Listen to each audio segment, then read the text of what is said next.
What do you think of when you hear the word war? Is it this? Or maybe this?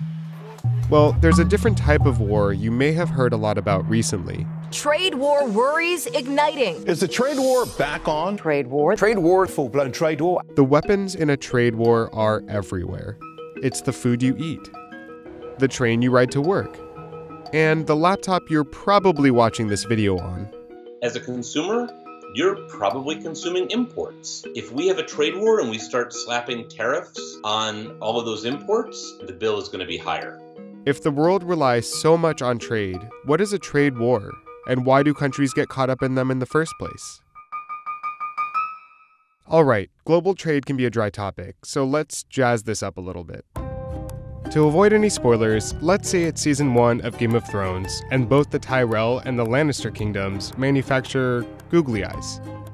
The Tyrells then start to subsidize googly eye manufacturing in their kingdom. That basically means that the Tyrells are paying at least part of the cost of manufacturing, reducing the cost for buyers. The Lannisters are understandably upset. Why would anyone want to buy their more expensive product?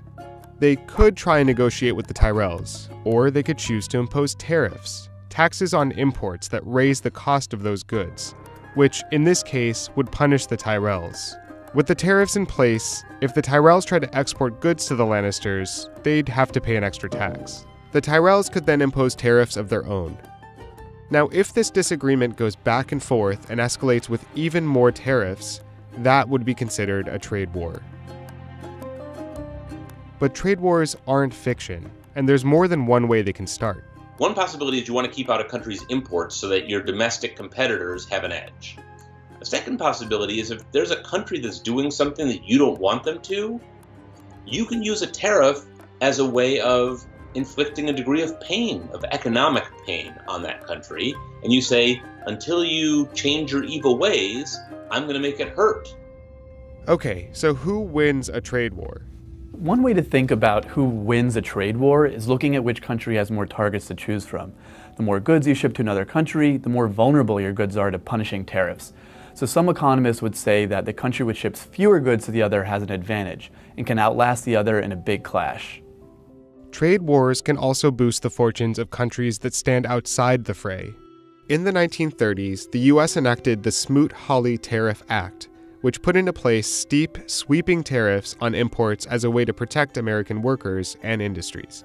Canada and some European countries put up tariffs of their own, launching a trade war. Some of these countries then abandoned the US as a trading ally and took their trading elsewhere.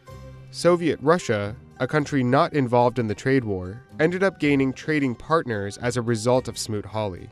So sometimes countries not involved in a trade war can benefit from one. But, as is the case with most wars, trade wars are harmful for almost everyone involved, particularly for poorer consumers. Rising prices in a trade war can have ripple effects. When people have to spend more money on basics like clothing, it means they have less money to spend on other goods and services, and that can dampen the pace of the economy. Traditionally, when you've looked at trade protection, we often put higher protection on goods that are consumed by poor people. There are economists who have documented that systematically you tend to find higher tariffs on things like low-end clothing, shoes, sugar, which play a disproportionate role in the spending of people who are less well off.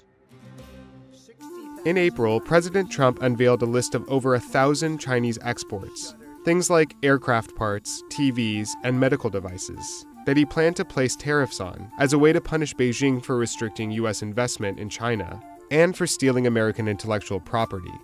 The very next day, China struck back, unveiling its own list of US exports that it planned to place tariffs on. Since then, Trump has threatened another round of tariffs, with China ready to respond with its own additional tariffs.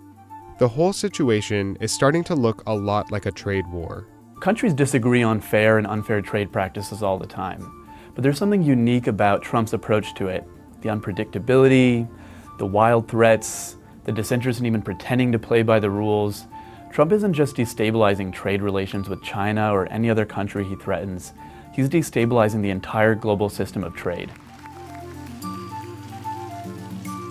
Thanks for watching, and thanks to Principal Financial for sponsoring Vox Video. Whether it's securing your investments, retirement, or insurance protection, They can help you plan and prepare for the unexpected.